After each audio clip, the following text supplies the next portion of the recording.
teach myself is downward pressure on the front at the beginning of the cut. Downward pressure is equal midway through the cut, and then downward pressure on the back at the end of the cut.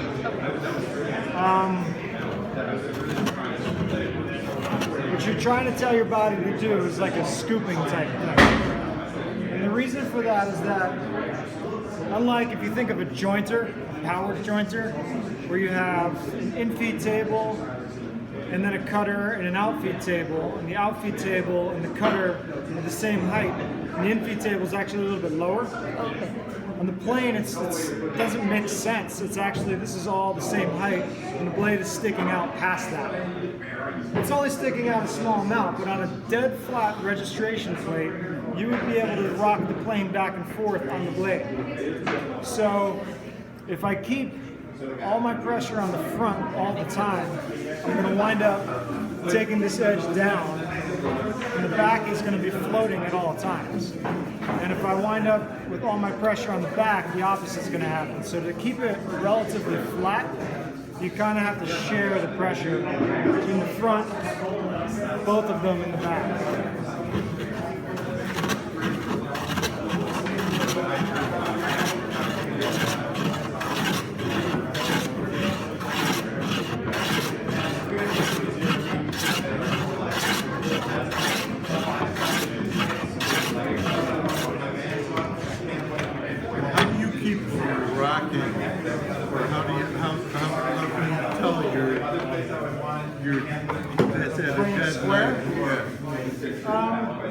So going from a really rough edge to something that's cleaned up, I'm not going to pay too much attention to it. I just want to get rid of that rough solid surface. When it's time to square this,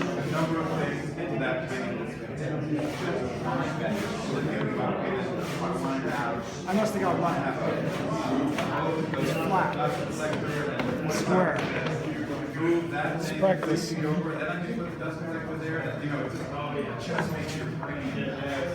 a little high on this edge.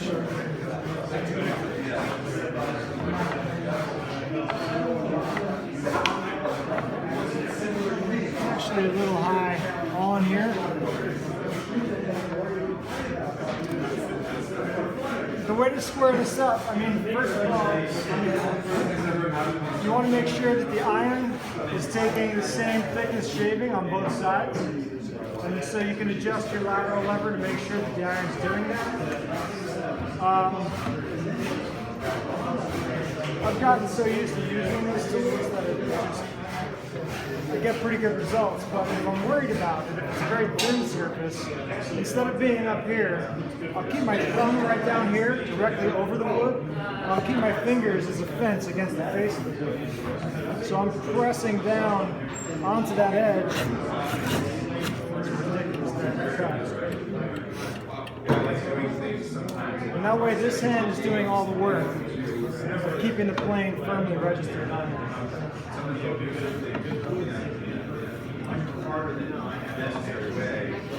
If I wind up like I just was, a little heavy on one side, I check it with the square.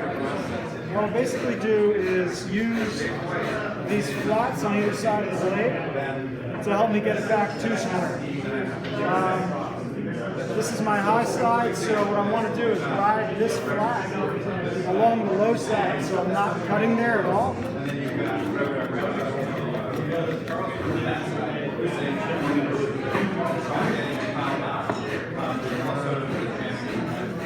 And that way I'm taking down the high edge but not the low edge.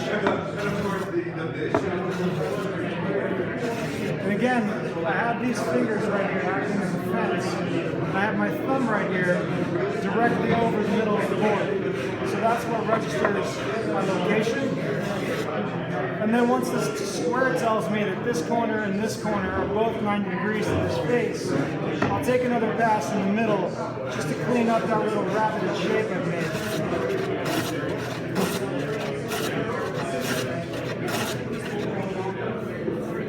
And that's how I'll go from being square to being not square to being square.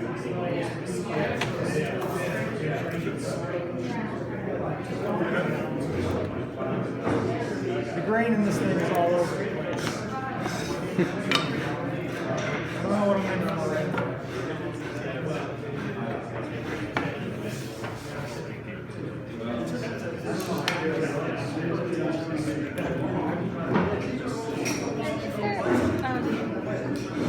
Why do you hold the plane at an angle rather than straight? Like, so the mouth is at an angle? Part of it is just body mechanics. Okay. It's a little bit more uncomfortable. Okay. But So you kind of hold it parallel to your feet, the angle that your feet are making? more or less. You skew your cuts a lot of the time. There are certain things that you can do later on when this is flat and it's smooth and I have like some track marks in here. I can use a really heavy skew to get rid of the track marks, and I'll show you how to do that. Skewing sometimes, it's like slicing a tomato as opposed to just chopping. You get a little bit of a better cut sometimes, especially when you're first initiating the cut. And you're not just taking 2 or 3 inches of blade and sticking it into the wood, kind of slice into it. Okay. So like, if you cut cardboard with a box cutter, you want to cut it at an angle rather than cutting it straight through. Yeah, some of this stuff. yeah. And it just becomes a natural thing. You're skewing the blade most of the time. Thank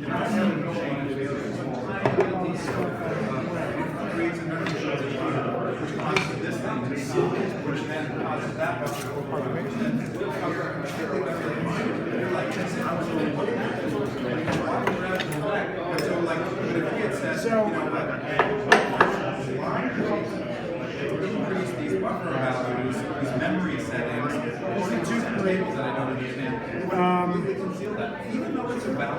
this wood is pretty much showing me that it's super brittle and it's super hard. I could feel that, the 5.5 on the edge.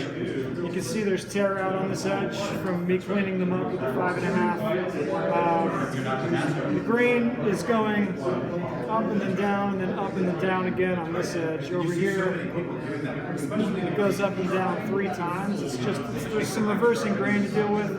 There's figure to deal with. There's already a little bit of tear out that's happened. So I'm not looking at this piece of wood and thinking, oh, this is going to be easy.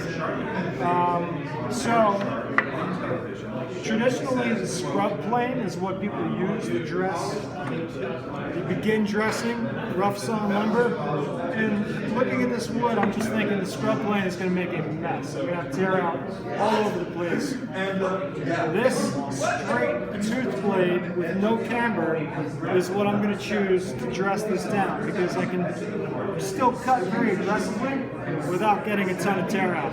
I'm just going to touch this up on the stones before I start.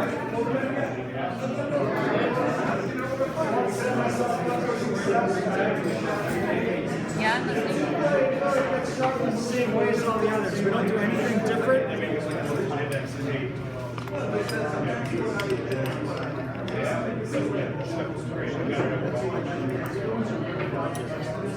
I've got a 40-degree secondary bevel dialed in right now.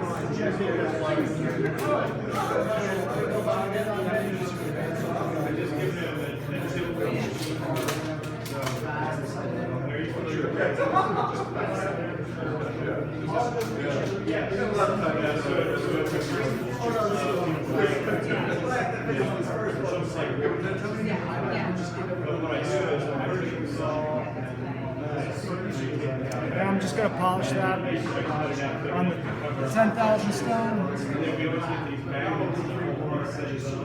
And I'll take those and those ones like really take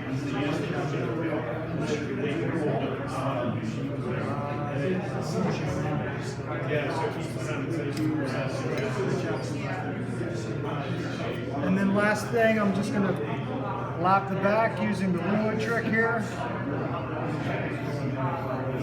So like I said, we don't do anything different with the tooth blade. Some people just assume that it's tough to handle and it's tough to take care of, but really,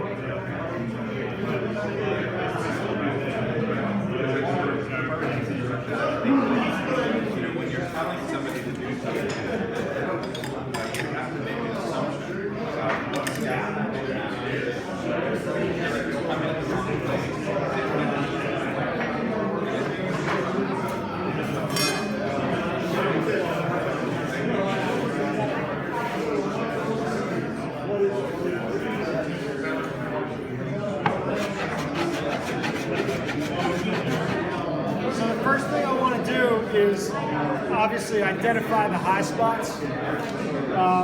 Sometimes you use winding sticks and things like that. Right now, it's pretty obvious that there's a little hump right here that kind of travels this way. This is basically a very high area, and so is this. So I'm going to try. It's always tough with a convex surface. It's much easier if it's a concave surface and the high edges are on the outsides. I'm just going to try to keep the plane straight and dress this little high ridge that comes in here.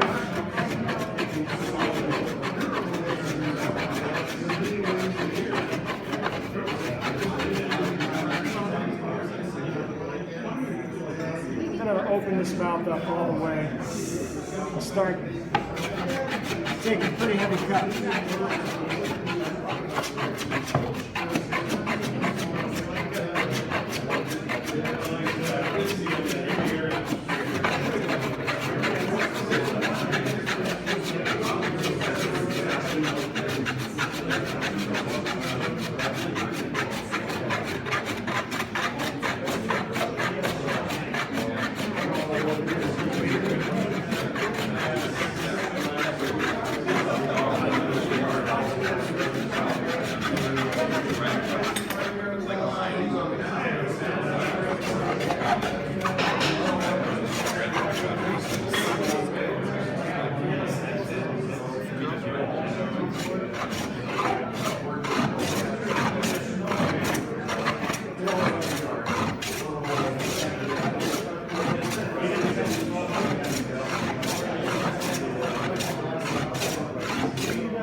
Adjusting the cut as I go.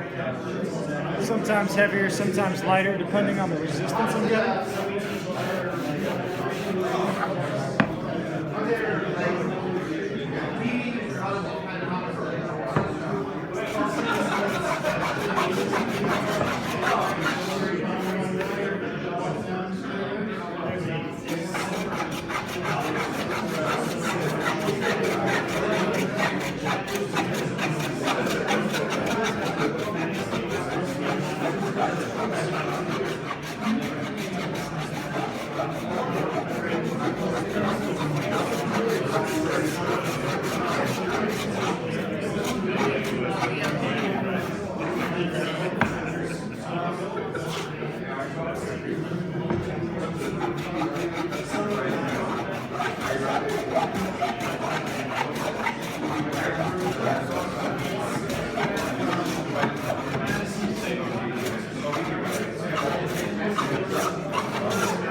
Just a little high area right in here. Otherwise, this planed area is starting to become lower, which is what I want. I'm taking it from convex to concave. This concave flattens itself. Convex, I have to do a lot of work to make sure the plane's cutting in the right spot.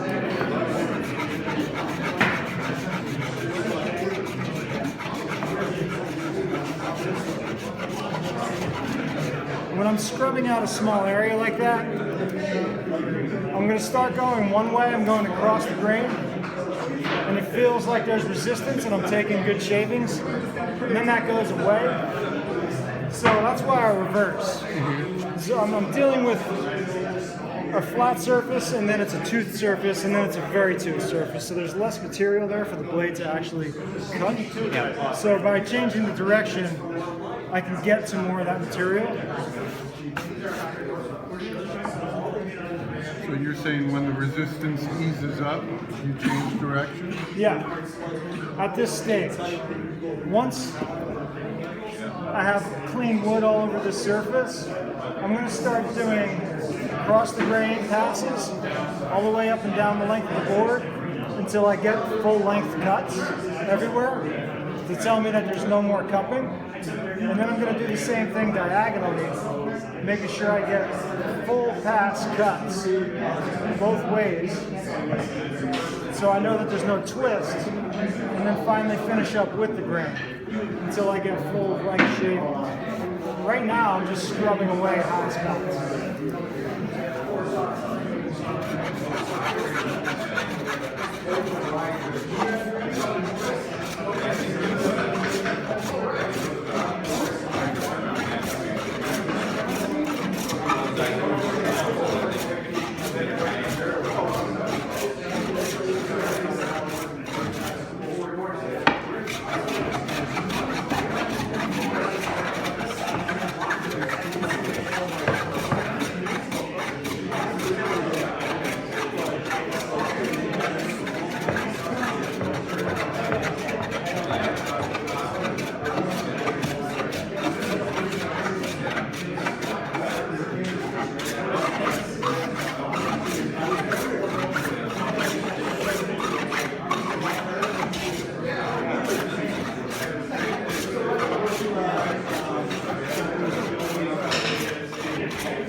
beginning. Do you have a camber blade? Any camber on your car? Nope. This blade is straight across. It's a tooth blade. Oh, it's two. Okay. Yeah. And the reason was that I didn't want to use a camber blade because I'm afraid this is going to tear out badly. Yeah. It's got a lot of figure. It's got a lot of reversing grain. It's tear out prone.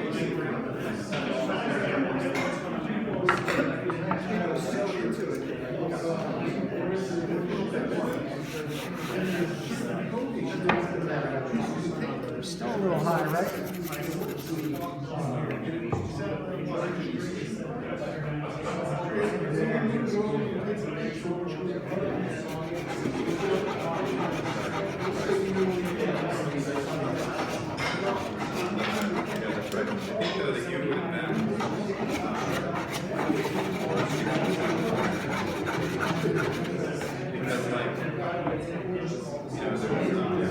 there was that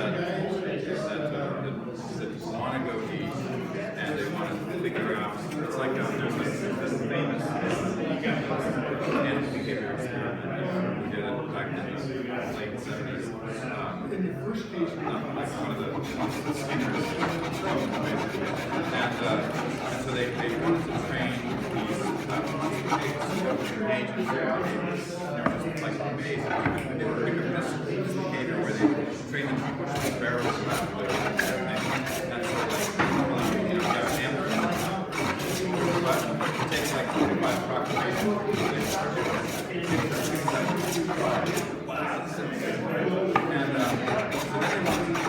to teach them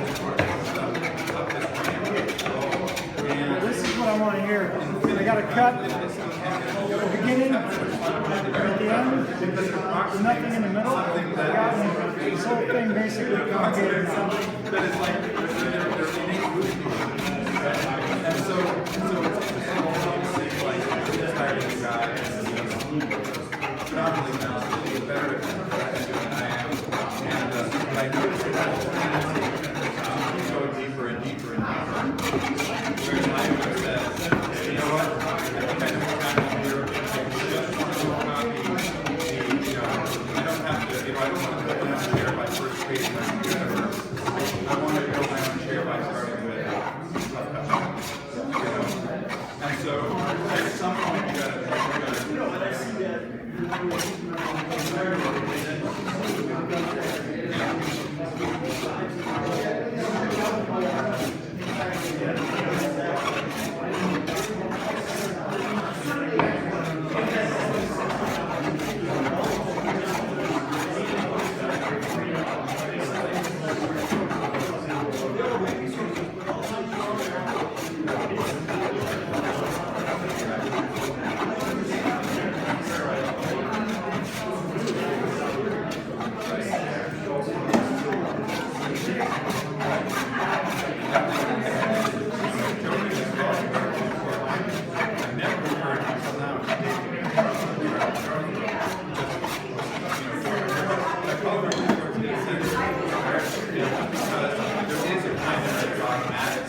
Do you ever worry about blowing an edge out when you're going straight across?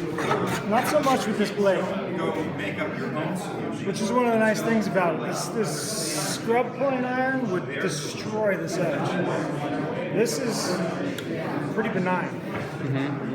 I'm getting a little bit of tear out, but not a lot. Right. I mean, it's totally valid. And I guess, you know, You just bevel it? one thing I could do is just run a really heavy bevel.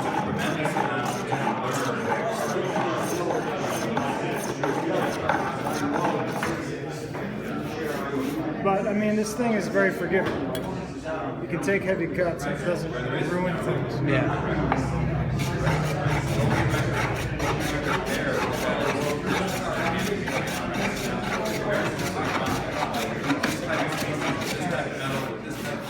It's good for across the grain. And that's pretty good for with the grain.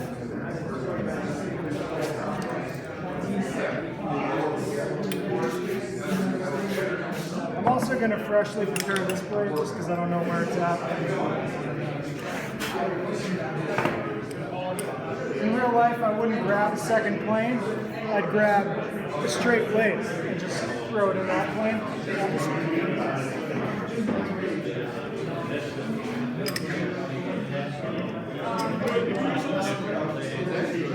This is apparently at 40 degrees.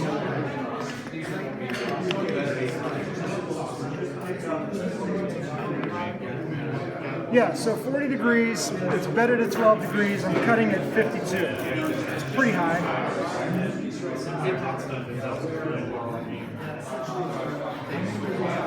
I almost turned that jack into a smoothing. Well, yeah, the low angle jack can definitely take smoothing thickness cuts. Any of the planes can. That's I 62. bought all three of the bevel ups, the smoother, the jointer, and the jack. And I use mostly the jack. Yeah. And I just like the feel of that one. I was like, could have kind of gotten away with just the one.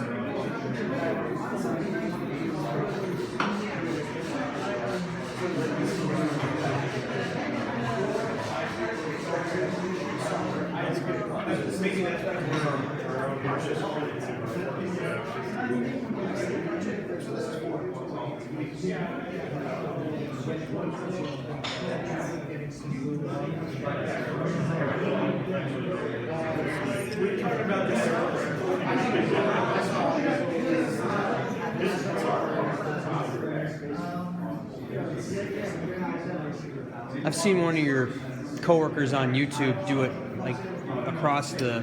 We did start doing it that way. Going off and then back onto the stone.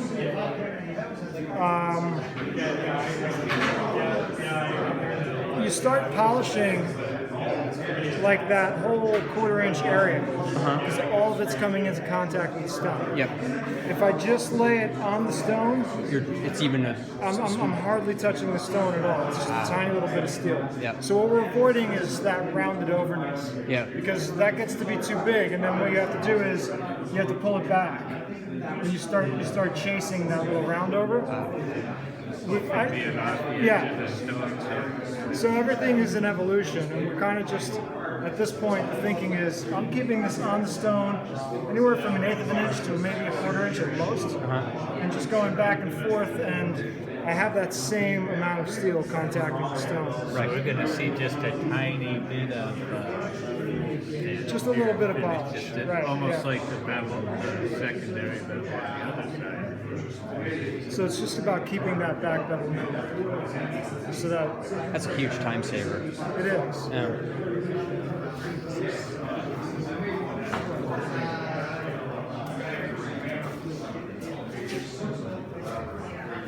So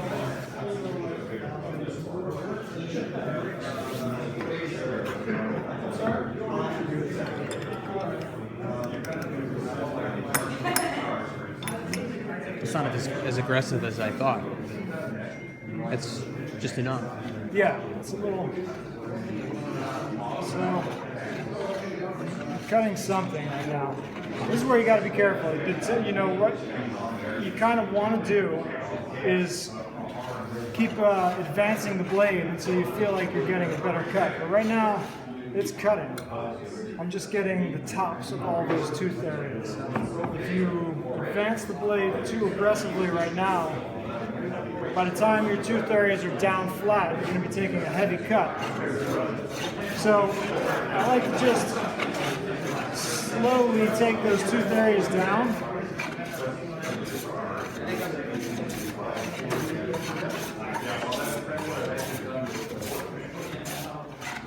See that shine start to happen? Yeah.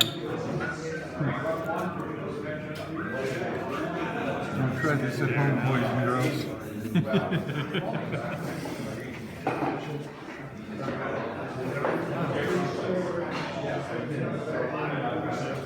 Just want a little bit of wax on here. You guys just use candle wax, or is it special? I do use candle wax. Just a spent candle? Yeah, that is actually paraffin that's dyed, so it's candle wax. Yeah. Okay. I like the cheap little tea lights. That's what I just threw one in the apron. And it Paraffin works. is nice and hard, and it stays. I've had a little tea light in my tool tray for years. This is pretty aggressive.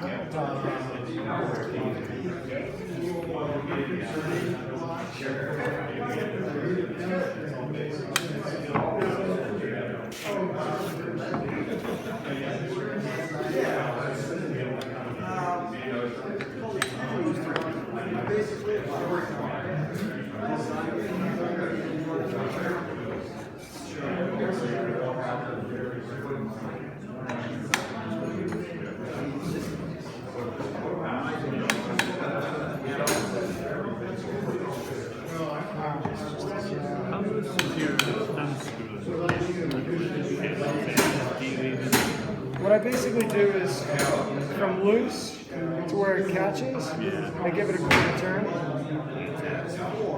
And that way, the theory is, I'm hitting this thing over and over again, but you want to be able to just give it light taps to make fine adjustments. And then with that loose, you can adjust the depth of the blade. Yeah, you can advance or retract the blade, again, easily and by fine amounts.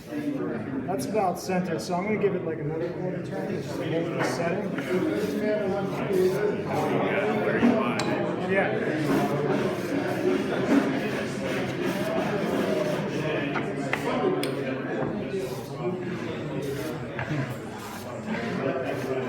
I noticed you cock your wrist when you're on the backstroke, Yeah. but you weren't doing with that, with No. the one with the tooth. What's your? Just not dragging the blade back across, and what just happened there? Not dragging the blade back across the wood at this level of sharpness. I also sometimes just pull this back. You can pull these shavings back out of the mouth, and it'll clog things up.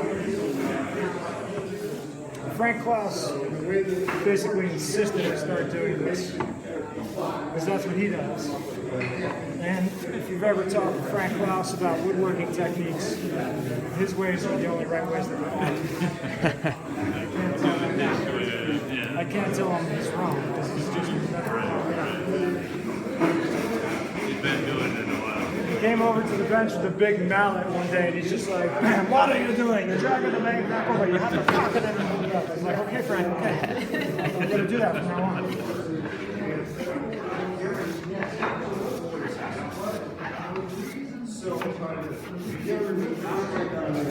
So,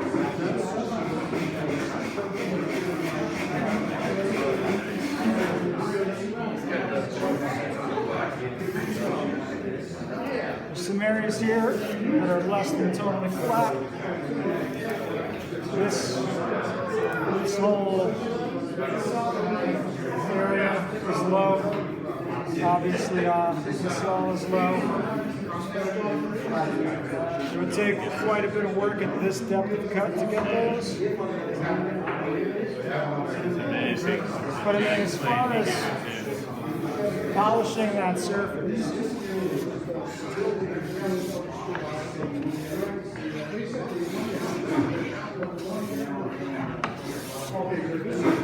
And so, we're going to talk about before about cambering the iron and skewing the plane. This is honed straight across. The mouth opening is very, very tight. And like all of the planes, the mouth opening is, there's a lot of your body after the mouth opening as opposed to before the mouth opening. So I don't like cambering irons unless it's like on a jack plane or a floor plane and it's set for a really aggressive cut. Otherwise, everything is straight across. And so the question becomes, how do you get rid of the track marks that result? And so what I do is a little technique. By skewing this blade, or the plane, pretty heavily, taking heavily overlapping cuts, and again, on the point of where to put the downward pressure, at this stage I'm keeping all the downward pressure on the back half of the plane. My hope is, if I take a pass right here, basically there's a mark from the corner of the iron right around there. And so my next pass is going to overlap that mark, and I'm going to keep all of the plane sole pressed down flat on this high area. And I'm almost going to think about the nose of the plane floating over that and not touching it. And so if I keep going that way, the right corner should be digging in, and the left corner shouldn't be touching it again. And that's why there's no track marks. There's a few that I'm still hunting down, but I'm not leaving any new ones behind. And if you look at the shavings themselves, this is a full width shaving.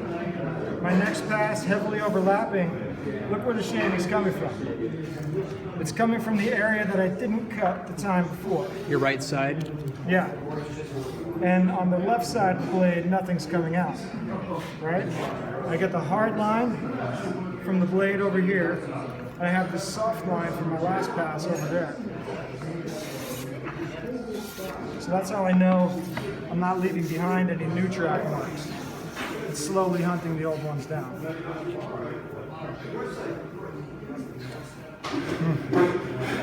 And this way I don't have to keep track of a bunch of different cambers on all my irons, because the cambers can be problematic.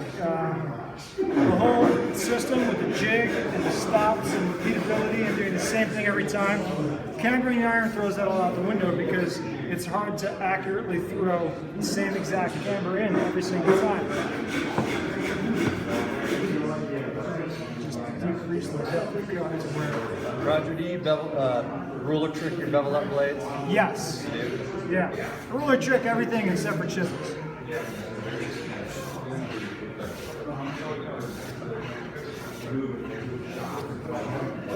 So right now this is just polishing.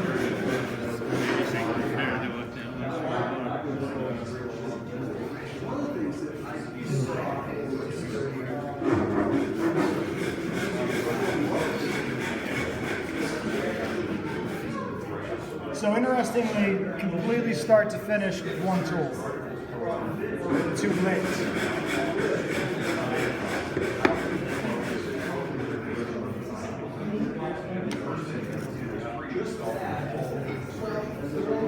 Is this the wedge you're using? Yeah.